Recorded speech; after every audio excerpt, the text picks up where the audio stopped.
여덟 번째 서안. 예수 마리아 요셉.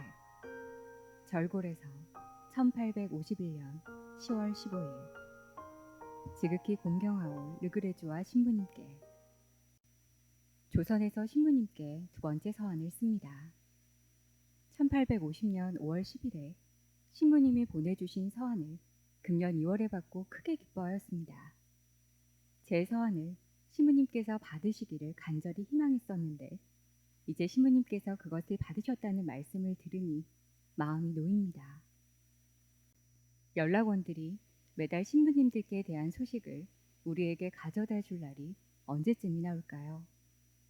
경애하올 모든 신부님들이 지금 편안히 지내고 계시는지요?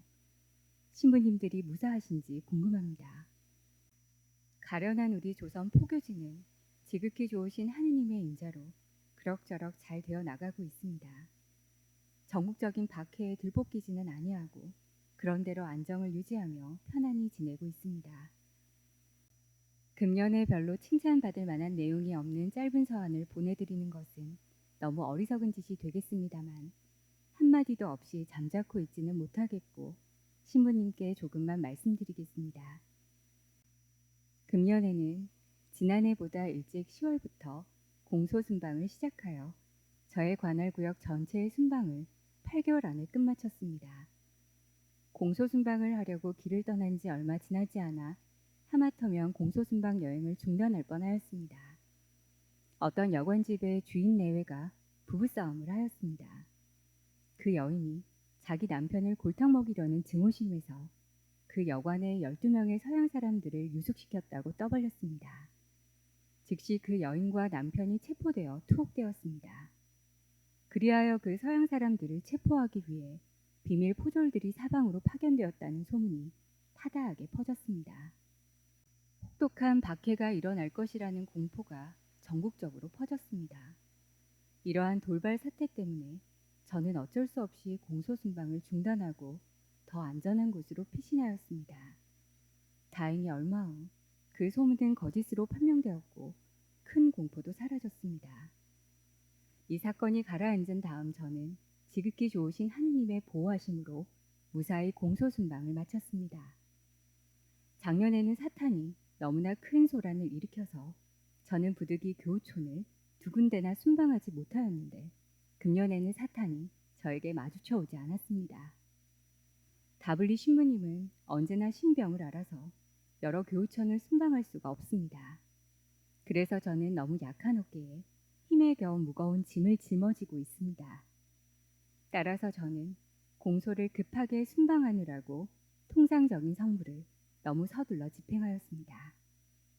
그래서 신자들에게 강론하고 교리를 가르치고 할 시간이 없었습니다. 제가 담당하는 조선 5도에는 매우 험준한 조선의 알프스 산맥이 도처에 있습니다. 저에 관할 신자들은 깎아지른 듯이 높은 산들로 인하여 다른 사람들이 도저히 근접할 수 없는 깊은 골짜기마다 조금씩 흩어져 살고 있습니다. 사흘이나 나흘씩 길을 쓰고 울퉁불퉁한 길을 걸어가 봐야 고작 40명이나 50명쯤 되는 신자들을 만날 뿐입니다. 제가 담당하는 그러한 공소, 즉 교우촌이 자그만치 127개나 되고 그러한 촌락에서 세례명을 가진 이들을 다 합하면 5,936명이나 됩니다. 한 공소에 고해자가 40명 내지 50명이 있어도 그들 모든 신자에게 하루 안에 고해성사를 다 집전해 주어야 합니다. 반면에 고해자가 2명이나 3명밖에 없는 공소에서도 다음날 미사를 봉헌하고 신자들에게 성체를 배령해 주어야 하기 때문에 하루를 묵어야 합니다. 저는 밤에만 외교인들 모르게 교우촌에 도착하여야 하고 공소순방이 끝나면 한밤중에 모든 일을 마치고 새벽녘 동이 트기 전에 그곳을 떠나야 합니다. 교우들과 멀리 떨어져 있는 어느 곳에 단지 두 집이 있었는데 한 집은 가족 중에 일부만 신자였고 한 집은 가족 전부가 외교인들이었습니다. 신자는 3명인데 남자가 1명이고 여자가 2명이었습니다. 남자는 얼마든지 집을 떠나 멀리 가서 성사를 받고 올 수 있습니다. 그러나 여자들은 양반 신분이어서 집 밖에 나가는 것이 불가하기 때문에 이 두 여교우들은 성사를 받은 지가 여러 해나 되었습니다. 그래서 제가 그들에게 가야만 했으나 그 일은 쉽지 않았습니다. 하여간 이 일을 성사시키기 위하여 한 가지 계책을 궁리해냈습니다. 외교인 집의 남편에게 그럴듯하게 어떤 사업을 제안하고서 얼마 동안 외출을 시켰습니다. 그 외교인이 집에 없는 틈을 타서 저에게 그 사실을 알려주어 제가 그 여인들에게 갔습니다. 제가 도착하자 신자들이 손님을 영접하기 위하여 필요하다는 핑계를 대고 그 외교인 집의 여자들에게 하루 동안만 집을 빌려달라고 부탁하였습니다. 이렇게 하고 나서 비어있는 그 외교인 집을 임시 공소집으로 차리고 밤중에 외교인들이 잠든 동안에 신자들이 모여 성사를 받았습니다. 이처럼 우리가 할 일을 꾸미는 데에는 악의에서가 아닌 비신자들의 정말로 폐를 끼칩니다. 그렇게 하지 않으면 즉시 천주교를 비난하거나 모두 그 자리에서 순교로 끌려갈 수밖에 없습니다. 그래서 신자들은 남이 눈치채지 못하게 전혀 내색을 아니하고 삽니다. 만일 신자임이 발각되면 그 즉시 모두 감옥에 끌려갑니다. 그러기에 비신자들에게 복음을 전한다는 것은 대단히 어려운 일입니다. 사실 비신자에게 직접 교리를 설교함으로써 정교하는 일은 거의 없습니다. 더구나 사제들로부터 천주교 교리를 듣는 것은 불가능한 일입니다. 비신자들의 마음에 진리의 빛을 비추어 주십니다. 비신자들은 천주교의 진리에 관하여 떠도는 소문을 듣거나 또는 신자가 당한 어떤 환난 등의 사건을 통하여 마음속으로 감동을 받고 이것이 계기가 되어 스스로 신자들을 찾아가서 교리를 가르쳐주고 신자들 사회에 받아들여 달라고 청하는 것이 보통입니다. 조 씨라는 매우 지체 높은 양반이 입교한 사정은 다음과 같습니다. 그는 천주교에 대해서 어떤 이야기를 들은 적이 있으나 그때에는 천주교를 한낱 지극히 사악하고 반란을 선동하는 종교로만 알고 있었답니다.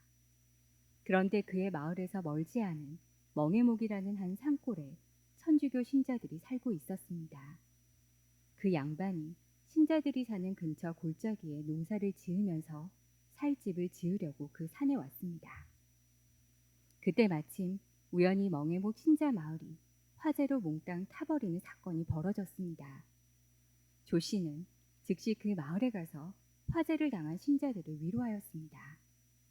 그런데 조 씨가 보기에 신자들은 조금도 근심하거나 마음에 동요하는 빛이 전혀 보이지 않았습니다.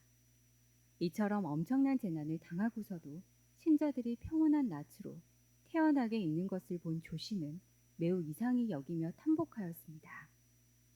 그는 신자들이 왜 그러한지 이유가 몹시 궁금하여 견디지 못했습니다. 그래서 신자들에게 물었더니 신자들은 여러 가지 말로 대답은 하였으나 신앙만큼은 털어놓지 않았습니다. 그러니 조 씨는 도무지 납득이 될 수가 없어서 다시 꼬질꼬질 캐물었습니다. 그때서야 신자들은 어쩔 수 없이 실토를 하고 말았습니다. 과연 우리는 천주교를 믿습니다. 우리는 좋은 일이나 굳은 일이나 모든 일은 하느님의 뜻에 따라 일어난다고 믿습니다. 그러므로 우리는 지극히 좋으신 하느님께 항상 의탁하며 하느님의 헤아릴 수 없는 안배를 칭송할 뿐입니다. 라고 대답하였습니다. 조 씨는 이 말을 듣고서 크게 기뻐하고 만족하여 곧 천주교를 믿기로 결심하고 기도문과 교리문답을 배우며 천주교의 법규를 실천하기 시작하였습니다. 그러나 넘어야 할 태산이 너무나 험준했고 깨뜨려야 할 장벽이 너무나 두터웠습니다. 그는 조상들의 위패를 많이 모시고 있었고 친척과 친지들도 많았습니다. 그는 이 모든 것에서 떠나야 했습니다. 그런데 여기에 최후의 악이 도사리고 있었습니다. 그럼에도 불구하고 그는 조금도 흔들리지 않고 모든 것을 버리고 오직 하느님만을 섬기기로 결심하였습니다. 우선 온 집안 식구들을 이런 핑계 저런 구실을 대어 여러 곳에 분산시키고 나서 자기는 산골에 지은 그 집에 혼자 남았습니다. 그리고 밤중에 몇몇 신자들을 데리고 자기가 전에 살던 집으로 갔습니다. 또 외교인들이 보기에 우연히 화재가 발생한 것으로 믿게끔 꾸미고 그 집과 우상들을 불질러 버렸습니다. 그러고 나서 조 씨는 마치 실성한 사람처럼 되어 사회생활을 떠나 친척들과 친구들과의 교제를 모두 끊어버렸습니다. 그리고 나는 이제부터 이 세상에서 죽은 사람이나 징배없게 되었으니 여러분들도 모두 나를 죽은 사람으로 간주해 주시오 하고 선언하였습니다. 제가 그 교우촌에 가서 조 씨에게 바오로라는 세례명으로 세례를 주었습니다. 그러고 나서 바오로 사도가 처음에는 그리스도교를 박해하였으나 개종하여 주님의 사도가 되고 특히 이방인들을 가르친 뛰어난 스승이 되셨습니다. 당신도 온 집안과 친지들 중에 가능한 사람들에게는 천주교 교리를 가르치십시오 하고 책임지었습니다. 조 씨에게 동생이 있었는데 세상 사람들로부터 추앙을 받는 학자요, 높은 벼슬자리에 올라갈 희망이 많은 사람이었습니다. 조 씨는 동생을 신앙의 첫 번째 동참자로 만들고 싶어서 그를 신자들에게 인도하여 천주교 교리를 배우게 하였습니다. 그러나 그 동생은 자기의 세속적 지식만을 과신하고서 진정한 지혜를 듣거나 이해하려 하지 않고 또 비록 진리를 인정하더라도 이를 받아들이기를 거부했습니다. 그뿐만 아니라 온갖 오류와 기만의 궤변으로 천주교 교리를 뒤엎으려고 길을 썼으며 오로지 자기 형 바오로를 배교시킬 일에만 골몰하였습니다. 우리나라의 법도에 따라 동생들의 맏형을 아버지 대신으로 공경하여야 합니다. 바오로는 형이기 때문에 동생은 형에게 난폭한 행동을 전혀 할 수 없었습니다. 그래서 동생은 더 음흉하고 더 강력한 압력을 썼습니다. 동생은 자리에 누운 후 나는 형님이 천주교를 배교하겠다는 맹세를 하기 전에는 먹지도 않고 마시지도 않겠습니다 하고 굶기 시작하였습니다. 단식한 지 8일이 지나자 죽을 지경이 되었습니다. 이 극단적인 상황에 이르러 바오로가 다급히 달려가서 동생에게 그 까닭을 물었습니다. 왜 이다지도 어리석은 짓을 하느냐? 내가 멍에목에 가지 않기를 내가 원하는 것이냐? 그럼 내가 그리로 안 갈 터이니 안심하여라. 어서 일어나 음식을 먹고 기운을 차려 목숨을 회복하여라 하고 타일렀습니다. 사악한 동생은 되살아나기는 했으나 자기의 계략이 아무런 소득도 없이 수포로 돌아갔음을 알고서 자기 영을 입교시킨 신자들한테로 분노를 돌렸습니다. 그러고서 그는 신자들에게 극단적인 악으로 엄포를 놓았습니다.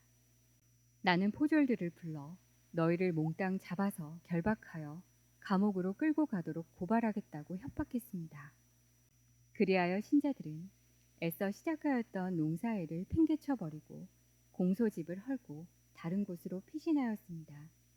그래서 그들은 또다시 참혹한 궁핍 속에 빠졌습니다. 이처럼 변변치 않은 사소한 원인이 큰 혼란을 초래하기도 합니다. 우리에게는 날마다 큰 걱정거리가 생겨납니다.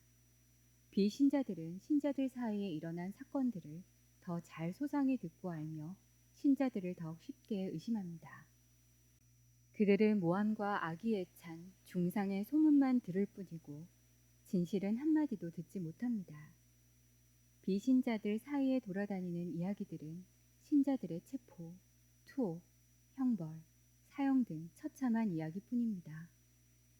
또는 부유하였던 신자들의 집안이 몰락하여 가족들이 뿔뿔이 흩어져 산다는 것, 사람이 살 수 없는 산속이나 산골짜기에 숨어서 비참하고 치욕적인 생활을 한다는 것, 모든 공적인 사회생활에서 격리되고 백성으로서의 제사와 가정생활을 포기하고 산다는 것, 부모와 형제와 친척들로부터 버림을 받고 잊혀져 산다는 것 등등입니다. 비신자들 사이에 이러한 험담은 날이 갈수록 더 커져서 증오와 멸시로 이어집니다. 그리하여 어떤 신자든지 불행히 다른 사람들에게 간접적으로라도 알려지면 주변 사람들 전체가 온갖 방법으로 신자들을 괴롭히려 달려듭니다. 신자들은 불경스럽고 불충한 자들로 여겨 그들한테서 전염되지 않으려고 길을 씁니다. 신자들은 부모와 친척도 몰라본다. 제사와 위패도 배척한다. 금수만도 못하다. 삼강오륜에서 벗어난 놈들이다. 이렇게 신자들을 욕하고 증오합니다. 이런 공적 박해 외에도 흉년이 닥치면 신자들의 처지는 더욱 비참해집니다. 우리 형제들의 처참한 상태는 차마 눈뜨고 볼 수가 없을 지경입니다. 1839년에 박해 때 얼마나 많은 신자들이 기아와 추위 때문에 죽었는지 이루 헤아릴 수가 없습니다. 벌써 10년이 지났으나 그 재난의 여파와 흔적이 아직도 남아 있습니다. 그 당시 그들이 겪은 이야기를 들을 때 저는 마음이 갈갈이 찢어집니다. 조선에서는 관습법이거나 규율법이거나 어떤 법률이든지 천주교회법의 준수를 방해하기 위해서만 제정된 것으로 보입니다. 현재의 상황에서 기적적으로 우리에게 유리한 것이라고는 오직 두 가지입니다. 우리나라 사람들이 부모의 초상부터 탈상까지 입어야 하는 상복의 풍속과 한글이 정교활동 및 교리 공부에 큰 도움을 줍니다. 첫째, 상복이 정교활동을 도와주는 풍속입니다. 부모의 상을 당하면 자식들은 3년 동안 대죄인으로 자처하고 최대한으로 죄를 뉘우치는 보속 생활을 합니다. 어느 장소에서든지 상복만 입어야 합니다. 장례식과 제사 외에는 일체 다른 공식적인 예식이나 회합에 참여하지 못합니다. 노래와 춤이나 잔치 등 오락을 즐길 수 없습니다. 방갓을 머리에서부터 어깨까지 덮어 써서 땅만 내려다 볼 수 있게 하고 또 작은 막대기를 낀 얼굴 가리개로 입에서부터 코와 눈까지 얼굴 전체를 전부 가리고 다닙니다. 이러한 풍속은 서양 선교사 신부님들을 위해 발명된 도구라 할 만합니다. 만일 이러한 풍속이 없었더라면 서양 선교사 신부님들은 전교하기 위해 한 발짝도 외출할 수 없었을 것이고 조선에 머물러 있는 것조차도 불가능할 것입니다. 둘째, 한글이 교리 공부하는 데 매우 유용합니다. 우리나라 알파벳은 10개의 모음과 14개의 자음으로 구성되어 있는데 배우기가 아주 쉬워서 10살 이전의 어린이라도 글을 깨칠 수가 있습니다. 이 한글이 사목자들과 신부님들의 부족을 메우고 강론과 가르침을 보충하여 줍니다. 쉬운 한글 덕분으로 세련되지 못한 산골에서도 신자들이 빨리 천주교 교리를 배우고 구원을 위한 훈계를 받을 수가 있습니다. 현재 우리나라 조정은 신자들에 대해 아무런 간섭도 하지 않고 있습니다. 조정의 내부 사정과 당파 싸움에 휩쓸려 다른 사안은 생각할 겨를이 없는 모양입니다. 그들은 중국으로 간단 없이 사신을 계속 보내고 있습니다. 최근에 마지막으로 파견한 사신은 중국 황제께 현 조선 임금의 누명을 벗겨달라는 탄원서를 제출하려고 보낸 사신입니다. 현재의 임금이 천주교 신자 집안 출신이고 역적의 후손이라는 누명을 벗겨달라는 것입니다. 현재 조선 왕국을 통치하고 있는 임금은 왕족 출신이기는 하지만 매우 불명예스러운 가문에서 태어난 19살 된 청년입니다. 1802년 신유년에 전국적인 대박해가 있었습니다. 그때 천주교를 미워하는 원수들이 자기들보다 더 지혜롭고 임금님의 총애를 더 받으며 나날이 더욱 강력한 세력을 형성하고 있던 몇몇 유력한 천주교 신자들을 쉽게 파멸시키기 위하여 전혀 터무니없이 날조된 중상모략을 꾸며냈습니다. 천주교의 원수들은 임금에게 천주교 신자들이 합법적인 금상을 폐위하고 이인이라는 왕족을 새 임금님으로 옹립하려 한다고 모함하였습니다. 이인은 그 당시 임금 순조의 형이고 지금 임금 철종의 조부입니다. 그는 천주교 신자가 아니었고 다만 그의 아내 송마리아와 며느리 신마리아가 신자였습니다. 그런데 그 이인이라는 사람이 천주교 신자들의 두목이고 반역자들의 주동자라는 죄목으로 사약을 받았으며 그의 아내와 며느리도 사형을 당하였습니다. 그리고 그의 집안은 전체가 강화도로 귀향을 갔습니다. 그로부터 그 가족들은 이로 형언할 수 없는 천대와 터무니없는 중상으로 산산이 흩어지게 되었습니다. 어떤 아들들은 사형을 당하였고 어떤 자손들은 극단적인 비참 속에 내버려졌습니다. 현재의 임금은 사냥꾼으로 불리었고 자기 친척 집에 종 노릇을 하였습니다. 장날이 되면 가장 값싼 일꾼 노릇을 했으며 인정머리가 털끝만큼도 없는 주인의 채찍을 거의 매일 맞았습니다. 전 임금이 승하함에 따라 군인들 한 패거리가 강화도에 몰려가서 그를 현재의 임금으로 모셔왔습니다. 그런즉 조선 왕조의 창업 이래 500년 역사상 이와 비슷한 사례가 왕가에 없었습니다. 그래서 그 왕족의 공개된 수치와 치욕을 정화할 필요가 있게 되었습니다. 그리하여 중국 황제의 권위로 그러한 불명예를 척결하고 조선 임금에게 명예를 회복시켜 주기를 청하는 사신을 중국 황제에게 보낸 것입니다. 그 청원서에서는 천주교가 허위로 가득 차고 정도와 도의를 전복하려는 극악한 이론이라고 비난하였습니다. 중국 새 왕조 청나라의 황제는 조선 왕족의 내부 사정을 알 길이 없었으나 조선 임금의 청원을 윤허하여 황제의 권위로 조선 임금의 모든 불명예를 척결하고 그에게 명예를 회복시켜 준다고 선언하였습니다. 신부님, 동양의 현인들이라는 자들이 장난치는 꼴 좀 보십시오. 금년에 제가 집행한 성물을 보고드리겠습니다. 사규 고해자가 3,620명이고 영성체자가 2,753명이며 제 고해자가 235명이고 제 영성체자가 220명입니다. 그리고 어른 영세자가 197명이고 예비 신자로 등록된 이가 229명이며 아기 영세자가 54명입니다. 또한 대세받은 아기 293명에게 세례성사 보례를 집전하였고 대세받은 어른 28명에게 세례성사 보례를 집전하였습니다. 죽을 위험 중에 있는 비신자 아기 255명에게 대세를 주었습니다. 우리에게 신앙의 자유가 중국인들이 누리는 만큼이라도 있다면 우리는 날마다 훨씬 더 많은 사람들에게 세례를 집전할 수 있을 것입니다. 지금 진리를 어느 정도 깨닫고 있으면서도 이 진리를 추구할 방법을 찾지 못하여 자기들의 가엾은 처지에서 한숨 짓고 있는 지극히 가련한 영혼들이 얼마나 많은지 모릅니다. 이에 관한 한 가지 실례를 말씀드리겠습니다. 경상도 언양이라는 고을에 상당한 세력을 가진 오씨라는 관원이 있었습니다. 그의 동생이 천주교 신자가 되어 안드레아라는 세례명으로 세례를 받았습니다. 오씨는 동생이 영세한 것을 알고서 화가 머리끝까지 치밀었습니다. 단숨에 한 손에 칼을 잡고 한 손으로는 동생의 멱살을 잡았습니다. 그리고 동생에게 당장 목을 자르겠다고 위협하면서 천주교를 배교하라고 명령하였습니다.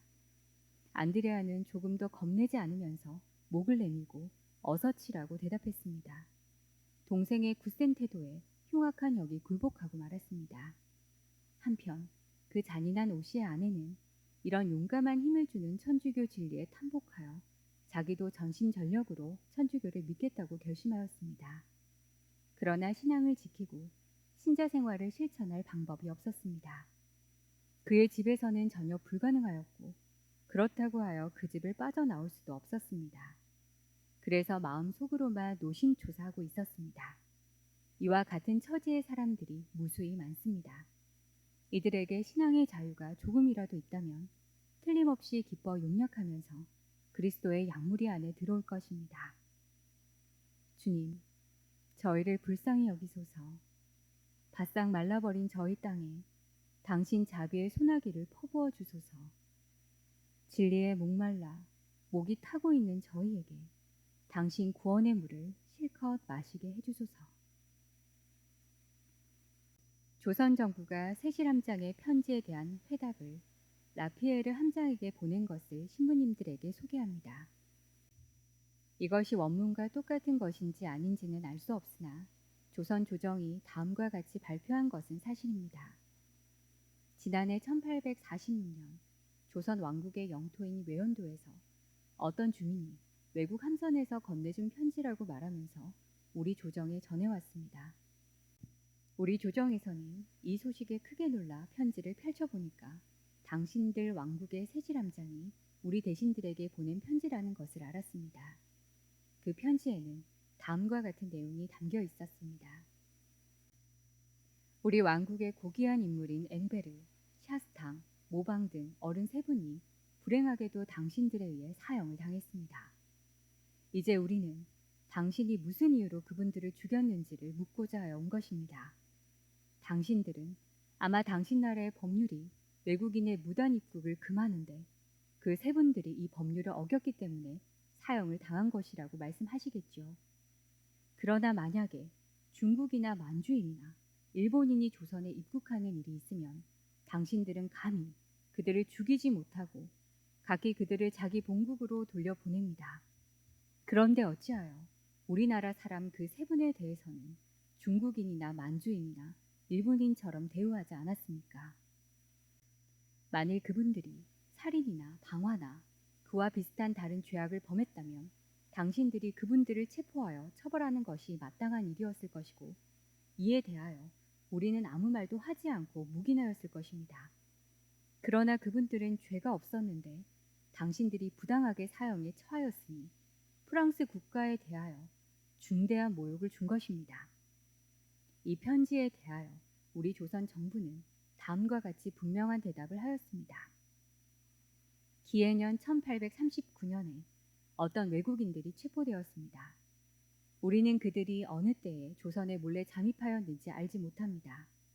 그들은 조선 사람과 같은 옷을 입고 조선말을 하며 밤에만 나다니고 낮에는 집안에서 꼼짝 않고 지내며 얼굴을 변장하고 흔적을 감추면서 국가 반역자들과 불충한 자들과 흉악무도한 불량배들과 사귀고 어울려 다니므로 우리가 체포해서 문초하였습니다. 그들이 관가에 끌려와서 신문을 받을 때 자기들의 이름이 한 사람은 나 베드로이고 또 한 사람은 정 야고보라고 진술하였습니다. 당신들 함장의 편지에 언급된 사람들이 혹시 이 사람들입니까? 신문을 받을 때에 그들은 자기들이 프랑스인이라고 밝히지 않았습니다. 비록 그들이 당신들 왕국에서 온 사람들이라고 자백했더라도 우리는 지금에야 당신들 나라에 대해서 듣게 되었으니 우리가 당신들이 어떤 사람들인지 알 수 있겠습니까? 그런즉 우리가 어찌 비밀 입국을 금하는 우리 법을 적용하지 아니할 수 있겠습니까? 그뿐 아니라 그들이 옷도 갈아입고 이름도 바꾸는 등 변장하면서 흉악한 무리와 어울려 다닌 행동은 그들이 우리나라에 들어온 것이 악의에 의한 것임을 충분히 보여주는 것입니다. 따라서 우연히 파선을 당하여 우리 왕국에 상륙하게 된 자들과는 도무지 비교할 수가 없습니다. 우리 왕국은 바다로 둘러싸여 있기 때문에 가끔 외국인들이 풍랑으로 파선하여 우리 해안에 표류하는 일은 자주 있습니다. 그들이 낯선 사람이라도 죄가 없고 긴급한 사정이 있으면 우리는 그들을 구조해주고 입히고 먹이고 보호하며 또 할 수 있으면 각기 자기 나라로 돌려보냅니다. 이것이 우리 왕국의 법률입니다. 그러므로 당신들이 말하는 저 세 사람들도 파선을 당해서 우리 왕국에 상륙했다면 왜 우리가 중국인이나 만주인이나 일본인과 달리 대우하였겠습니까? 또 당신들 편지에 보면 우리가 그들을 정당한 이유 없이 죽였는지 문책하고 또 당신들 나라에 중대한 모욕을 끼쳤다고 항의하는데 그러한 말씀은 우리에게 매우 의외고 듣기에 놀랍습니다. 서양과 조선이 수만리 떨어져 있어서 서로 모르고 편지로나 차편으로나 내왕과 상종이 없습니다. 그런즉 무슨 이유로 서로 원수가 될 짓을 할 것이며 또 무슨 까닭으로 당신들에게 모욕을 끼치겠습니까? 헤아려 보십시오. 만일 우리나라 사람이 당신 나라에 몰래 들어가서 변장을 하고 악행을 한다면 당신들은 그 사람을 가만히 내버려 두겠습니까?